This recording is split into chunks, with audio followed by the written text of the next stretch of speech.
morning. Good morning. I recommended that we would go outside and do this training, like under a tree or something. Yes, let's get out. You know, like grade school, and the teacher said, "Let's go outside today." And it was like, "Oh, this is fantastic." Yeah, what do you have a song? Best teacher ever. Because that's where everyone's mind is at, right? Outside.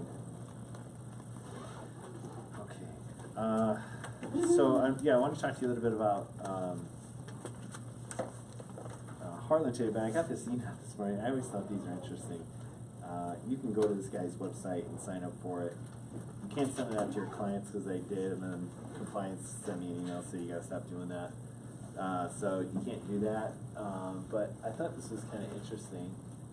These are the key points of the week. Internet crimes netted perpetrators $455 billion in 2017. Wow. We're in the wrong business. You should look for them as clients. Money. I'm just kidding. That's horrible. Every book to hit #1 on the New York Times bestseller list in 2018 so far has either been about contemporary politics in general or President Trump. Pretty interesting. Let's see here. Nearly half of all working millennials have 15,000 or more in savings, and 16% have 100 grand or more in savings. Isn't that crazy? I mean, Todd, you just met with a young gentleman. How old was he? 23 years old. How much does he have saved already? About 210. 210,000. All from himself. Yeah. Wow. None of it was inherited, right? None of it was inherited. Yeah, maxing out his 401k. Went to trade school, right? Yeah.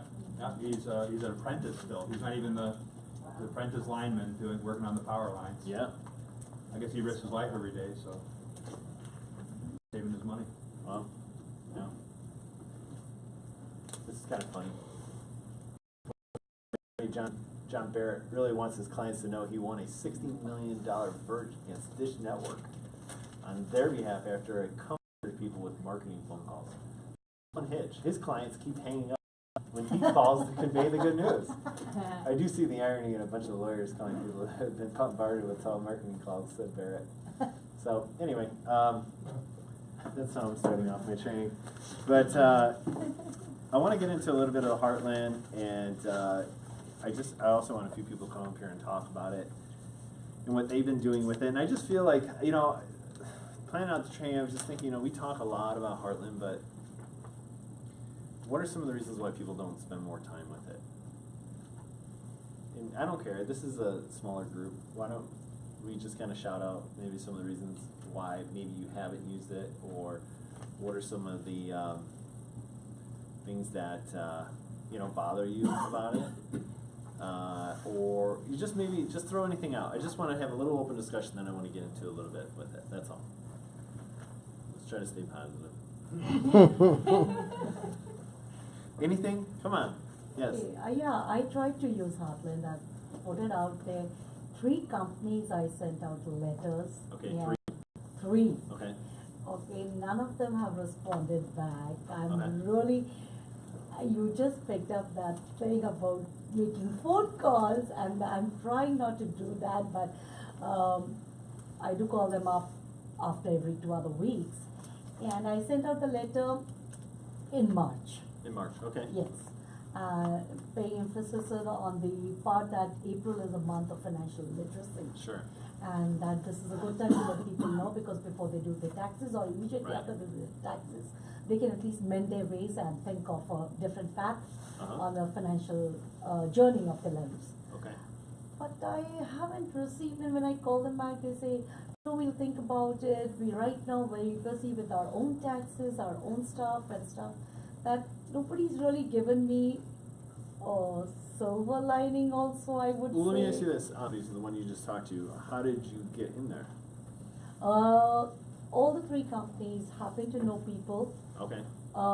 In fact, from one company approach, saying they spoke around in their department to people, and she mentioned it briefly about. So it was there a is coach. She company. works there, She works there. and does she know HR? She knows HR, but she's not getting me that appointment to go and meet them. I mean, something or the other. Sure. Something Okay. is coming Okay. up. So you used a warm relationship to get in.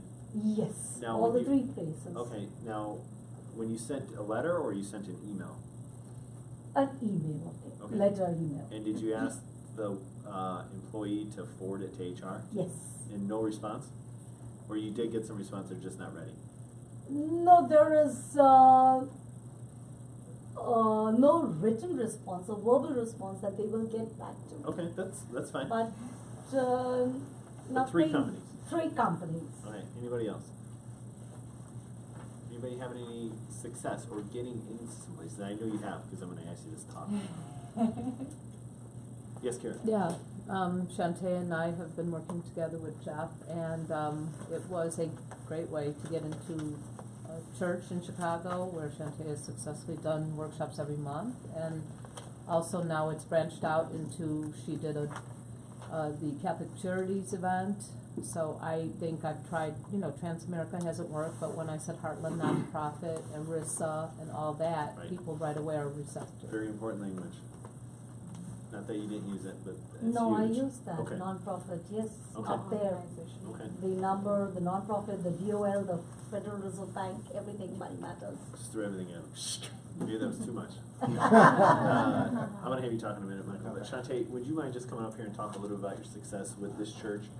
Here's what I want you to talk about though, is I wanna talk about your approach that you took, the relationship you had, okay? Because phone calls with us. Yeah. Wasted a lot of time, and I don't recommend doing that, okay? But I've learned the warm relationship means everything to get in there. Because it's like anything. When we go out and help a client, right, isn't the biggest battle is just for them to listen to us? But once they listen to us and hear our story, what do they generally do? They move They forward with move something, forward, right? yeah. It's the same thing with Heartland. Once they really get to know us, then they tend to do something. Yeah, well, All actually, right. Now, some put up the roadblock, okay? But it depends on what they do and what their organization's all about. But, and we'll talk a little bit about that too. So, go ahead. I was gonna say, I want to have him up also, because she was the one who has the relationship, I just came in to seal the deal. Go ahead. But yeah, if Kira could maybe explain, because she was working on this, contact for 3 years. And, maybe she could share her story, and then I'll talk about how I came in and explained Yeah. the deal. And Kira, I just- have a long way to go. Yeah. And what I would just focus on is, okay, 1, how do you know them? And 2, what did you just say to get in there, right? That just try to keep it at because we want to get everyone walking out of here, okay, this is some of the words that people have said, this is how they developed the relationship, and as she talks, you should think about, okay, what relationships do I have in my life that are similar to this, or in my team? Okay, because the whole point is so you can learn to apply this stuff, not just hear her cool story about how she got in. Okay, and we're not talking about this just because we want people to brag about their accomplishments. We want to do it so that it's a learning lesson. Okay. Okay, thanks. Okay, well, I found an interest of people getting out to vote, and I took my grandson with me. I heard this talk show host who was an ex-congressman, and I would go out every weekend for 3 years to go and get people to vote, and I love that my grandson was able to see the process too, because it's important. Anyway, so after a long time of working with this group, a lot of weekends, then they had a bus trip, a 6-hour bus trip to down south to go and get the vote out, and the congressman's wife was talking to everyone, and it was a 5-minute conversation, literally. And she said, "What do you do?" And I said, Transamerica, and I said, I also work with a nonprofit. I would love to get them involved in financial literacy. I know you know a lot of people. And of course, she knows hundreds of big names. So this is She's just a big starting. connector. She's a big connector. Big connector. So she's just starting. So she immediately called Pastor Brooks, this huge church in Chicago, and said, "You need to meet this woman." And of course, I called Shantae after my team was not available, and she came out on a spurt. I called her at 6 a.m. on a Sunday morning. Oh. And I said, "Can you go with me to this church on the south side of Chicago?" And that day, so she showed up at 10, and as soon as she went in with her button and we both approached the pastor and met a few people, they said yes. And then what I loved is that she came in with me. I couldn't have done it myself. And the pastor said, "Well, why are you just giving me a quarter? Can we do this for the rest of the year?" And now we're looking at opening an office in their community center on South King Drive, so we can have a Chicago presence. And so I know it's going to spur into many big things. Yeah, and just to clarify, Thank so, you. so when Kira started this this relationship, she started as, I work with Oak Brook Financial Center. We have this national nonprofit. So I came in as the nonprofit piece. She was the Oak Brook Financial Center person. So when we met with the church and their leaders, I was the one saying, you know, sharing about the program. These are our flyers. We talked about the Blue Book, our campaign. So she really just brought me in to just close the deal because she got the seat at the table with her relationship. But me, I just came in, closed the deal, and was the one to actually teach the workshops. But her, myself, Jeff, and other teammates, we all, 3 of us, would actually follow up with anyone who attended the workshops. So she didn't go in saying, I'm Heartland, I'm bringing this resource to you. And I think that's very key and smart about how she did it with that church. Sure. That was it. Awesome. Okay, that's great. Where's Michael? Is Michael He here? got angry. He left. He got angry? He's angry so easily.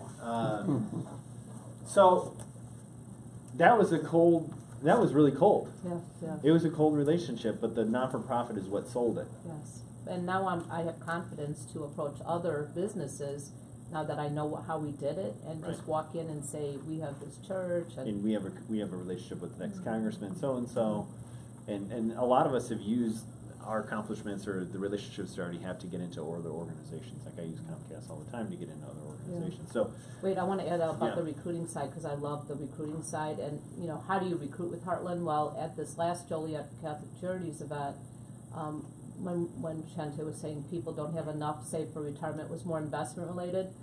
And one of the gentlemen I met, 60 years old, said, I don't have enough. I go, come work with me, let's make money. So now I have 3 potential recruits coming out of that, all in their 50s or early 60s. And I think it's going to be a definite recruiting experience for me. perfect. Mhm. So this is great because you know we don't have the financial education coordinator position approved yet. I call once a week. I mean they're so annoyed with me, but I don't care. I'm fighting for all of you to get the position done. All right.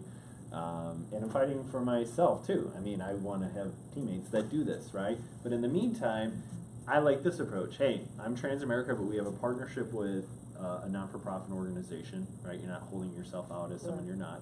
And that's where you leverage another CFED to come in and start building the relationship. Any recruits that come out of it, obviously, is going to come to you. And then We're splitting. right, and then any sales that come out of it are split, just like it would be anyway. It's just, we're not approaching them directly, right, as Heartland. So, so I think that's an awesome example. Anybody else, any other feedback you want to give me on, you know, anything Heartland related, what you've done, maybe some, yes? I have a potential. I'm going to a networking meeting. I met a lady that's a part of a school tutoring program. Sure. And my wife also volunteers to do that too. So knowing my wife and everything, it kind of struck up a little relationship.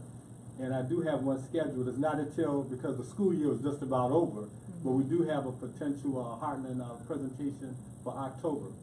So just from a conversation of going into a networking meeting, and there's 2 locations. So right now, the first one has to be on a Thursday night, which is, you know, it's kind of interfering with our night, but also have opportunity to do it at another location on a Tuesday night. Perfect. Okay, good. So, you know, these things take time, okay? Okay, yeah, One after of the- hearing I- 3 I'm gonna years, tell I'm you trying to hold out. One of the biggest IT firms that I taught a class at, one of my first ones downtown, it took like 11 months for me to do just one class there. Okay? Once I did one class he's though there, strong. we stayed in there. I mean, that class has paid me the most. Okay. I mean, it keeps paying me because they keep calling, right? But it's like a funneling system. You have to get it going. You know, we're not used to that because, hey, I met somebody, they want to sit down, I want to help them, let's move on. With this, there's a lot more involved. Are you ready, Mike? Give me 2 minutes. I'm running out of material. Okay. I cannot. Yeah, absolutely. Go ahead. But just understand, this is a process. Okay? Thank But you. you've got to get a lot in the funnel. 3 is not going to cut it. Okay. Okay? You probably need, I mean, and I'll let you talk in a second. In the facilitators manual, they mention that you need to have a list of at least 60 that you're working on. But I'm going to talk a little bit about how easy it is to get 60. Okay. Go ahead.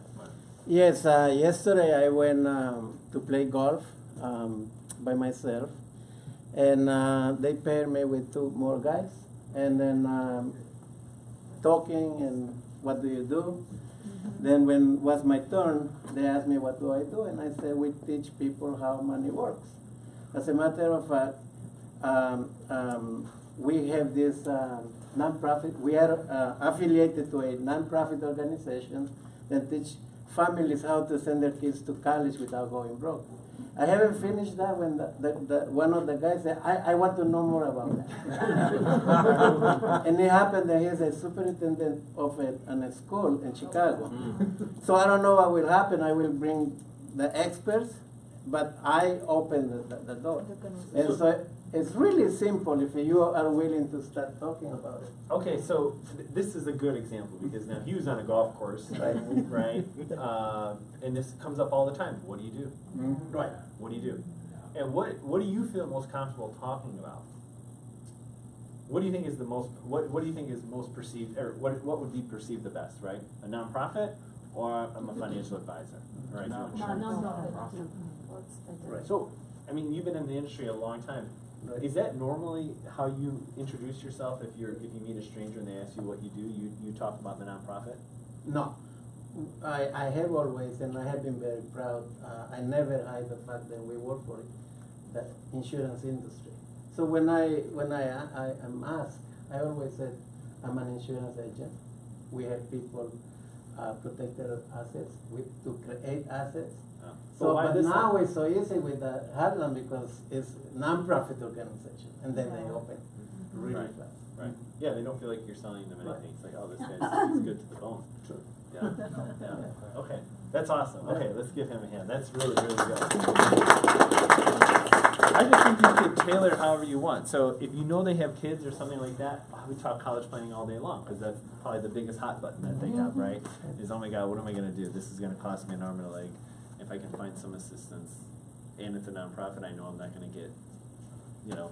But yes. the important thing is I'm not finished, and he said I want to know more about that. So easy. Yeah. Yeah. So the moral of the story is you need to start golfing by yourself. I've done that before. I've done that before on purpose. I always do it. My wife's like, "What are you doing?" I'm going golfing. Why? You should be working. Trust me, I'm working. Right. On your swing. So, is Michael back in the room? No. Okay. Oh, yes, I guess. Okay. Anybody else? Yes. You know what, I've done a lot with. Yes, you with have. Yes. Why don't you talk a little bit about the And hospital? it does, I'm just gonna, for you too, because it does take it takes a while. It's not an easy, fast thing. In fact, my first one, I think, I just started the business, had a bunch of people at my house. Didn't even have my license yet or anything, very beginning of my business. I was in maybe a month and had people at my house, and then this one lady that was older, she's like, I'm not interested, I'm all set. She was in her 70s, like, I'm done. You know, I'm like, okay, fine. And then the other people I kind of talked to, they were friends and stuff. 8 months later, 9 months later, I just, ran into her again, and we're talking, and all of a sudden she's like, I'm still not interested, because then I think that's when we started the membership stuff, and I was going to talk to her, and she said, still not interested. She goes, but you guys are doing, what, a nonprofit and all this stuff? She goes, let me talk to my hospital. Well, find out she was really big into, and it was, yeah. Good Samaritan. Good Samaritan Hospital. I was trying to think of the name of what it is, what the whole thing, but I can't. Advocate. Advocate, thank you, Advocate Hospital. And she was on the board and everything, she got us in. Now, it took a while, it wasn't even her going there, it still was another 3 or 4 months. But I can't tell, it keeps coming. We just were there again in January, we're going there in another couple months, it just will keep coming. And we're hoping to start doing classes every month there, but it takes a while. And I mean, you just have to, but it's really good. Once you do it and they see how good Heartland is, and Heartland is excellent, they want you back. That's all there is to it. And when you do it, it's just excellent. It's the best thing. I'm telling you. I've done it now in apartment buildings and churches. We're on the radio. And it's all through Heartland, doing that nonprofit. And you just gotta, I think to me it's the easiest thing. And you do have to. I learned something today because I didn't use I always go in Heartland nonprofit, but you should really say, yeah, I like the part with care saying you come in as, I work for, Transamerica. If your security's license. Yes. Yeah, if your security's But license. even that, or just even saying this is what I do, like Mario said, I am still, you can still do that and come in and say, I have specialist, or is there a Yeah, and specialist you know what, that I do the really, nonprofit I've learned part? that I don't think it really matters. You know? I don't think it really matters, Yeah, right? As long as you get in and get started, if you can get in there and tell the story of Heartland, I think you'll be fine. Once you, as long as, however I've you never wanna done do it, but Yeah. you did that part, the other side, but I guess you could do it both ways. Sure. I don't know.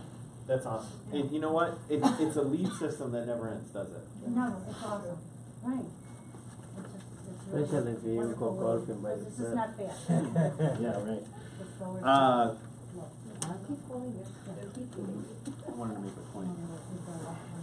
You Michael's miss here. my I miss your speech. story, No, I I know. want you to Miss go over my top, but I speech. wanted to mention something about this, is that, oh, yeah, so I guess ask yourself this, if you feel like it's something you wanna incorporate in your business, just grade yourself, how many conversations are you having like this per week? How many conversations? I You know, always- prior to yesterday, how many conversations did you have last week? Every day I talk about Okay, it. so every day, but new people that you're contacting, right, or how many of those are you doing a week? But you know it's great, and it's worked, so how come we don't continue to do it at least once a week, 2 times a week, 3 times a week? I just did it in the elevator coming up. The lady who worked in the 5th floor, and I say, where are you going? And she said 5th floor. Then I go WFG. She said, no, medical, whatever. And I said, you should go to WFG. We have more fun there. And then she go, really? What do you do? Oh, we teach people how money work, and we are affiliated to a non-profit organization that teach families to go to college without going broke. Oh, awesome. And then I said, I will invite you one of these days. Huh? And so she said, yes. Awesome. I mean, you can do it anywhere. He It doesn't really healed matter. me doing that. All right, so I want Michael to come up here and talk a little bit about Money Smart Week and what what he did with that, and but I also want you to talk a little bit what you're doing with the college planning and at companies. Okay. I don't know if you were in the class when I talked about this, but Angela and I had went to a SHRM meeting, and the SHRM meeting was about a company that does financial